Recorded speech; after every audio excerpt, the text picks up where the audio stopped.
الزمالك والمصري ومفاجأة يانيك فيريرا لنفسه. يانيك فيريرا صحح معظم الأخطاء اللي عملها في ماتش وادي دجلة. الضغط المايع اللي كان بيضغطه واللي كان بيكلفه إن وادي دجلة كان بيخرج بسهولة ويعمل عليه زيادة عددية. غير طريقة الضغط وهنقول إزاي في آخر الفيديو. ابتدى إن هو يطور أفكاره الهجومية. عمل فكرتين جداد، الفكرتين دول واحدة منهم بسبب وجود محمد إسماعيل. المصري دايما كان بيبدأ هجمته من ناحية بار محمدي.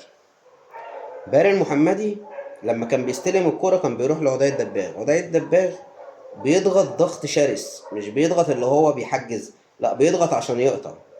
فباهر كان بيضطر ان هو يسند هنا على هاشم. ناصر بيسيب المنطقة دي وبيروح يضغط. ناصر طبعا اتحسن في الضغط، اداؤه اتحسن عن الماتشات اللي فاتت، وده كان سبب برضه من اسباب ان الزمالك كان شكله احسن. طيب، ناصر ضغط، فهم عايزين يخرجوا على مخلوف، يروح عبد الله السعيد مقابل مخلوف تحت، فيخاف يباصي فيضطر ان هو يطفش. تقريبا 90% من هجمات المصري باظت بسبب الشكل ده من الضغط. واللي نجح الضغط وجود دونجا. دونجا عمل ماتش كويس قوي.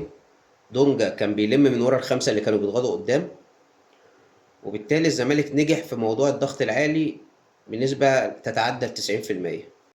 طيب ايه الافكار اللي عملها يانيك فيريرا عشان يطور بيها من اداء الزمالك الهجومي؟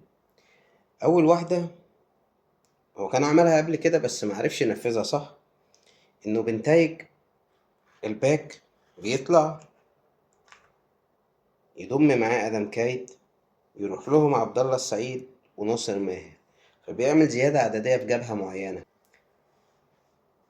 ايه الخطورة منها؟ الخطورة منها ان لما بيطلع بنتايج في الغالب بنسبة كبيرة دغموم ما كانش بيرجع معاه، فكان بيبقى المنظر هنا بالشكل ده.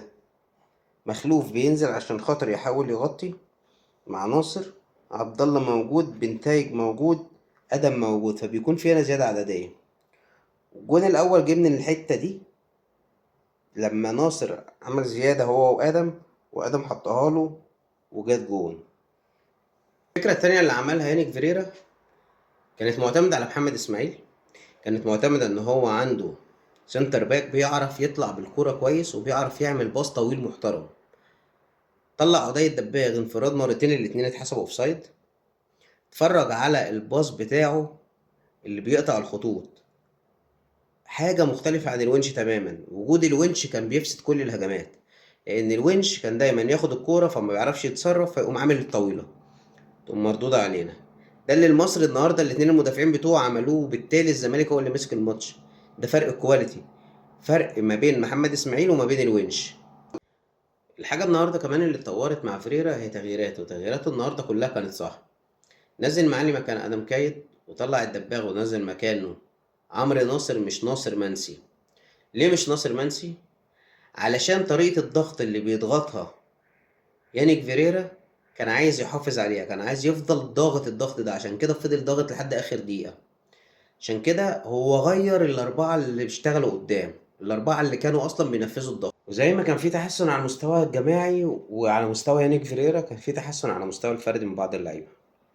يعني محمود بنتايج احسن ماتش ليه من اول الدوري. ناصر ماهر يعتبر برضه من افضل ماتشاته النهارده، رغم ان هو لسه برضه ناصر موصلش لفورمته. طيب هل كده يانيك فيريرا بقى مدرب مقنع؟ لا، لسه. يانيك فيريرا النهارده في مستويات لعيبه خدمته، هو اشتغل صح انما في مستويات لعيبه خدمته، ظروف الماتش كمان خدمته. المصري نفسه ما عرفش يتعامل مع الضغط بتاع الزمالك. مدرب المصري واعتمد على انه يلعب بهاشم، ملعبش خالد صبحي اللي هو بيعرف يخرج بالكورة، وده ساعد الزمالك. فدغموم ما كانش في مستواه. ففي كل دي ظروف خدمت يانيك فيريرا. طيب الماتش اللي هيكون عندك 2 أو 3 لعيبة واقعين هتتصرف معاه ازاي؟ دي الاختبارات اللي يانيك فيريرا هيقابلها، لسه ما شفناهوش هيعمل فيها ايه.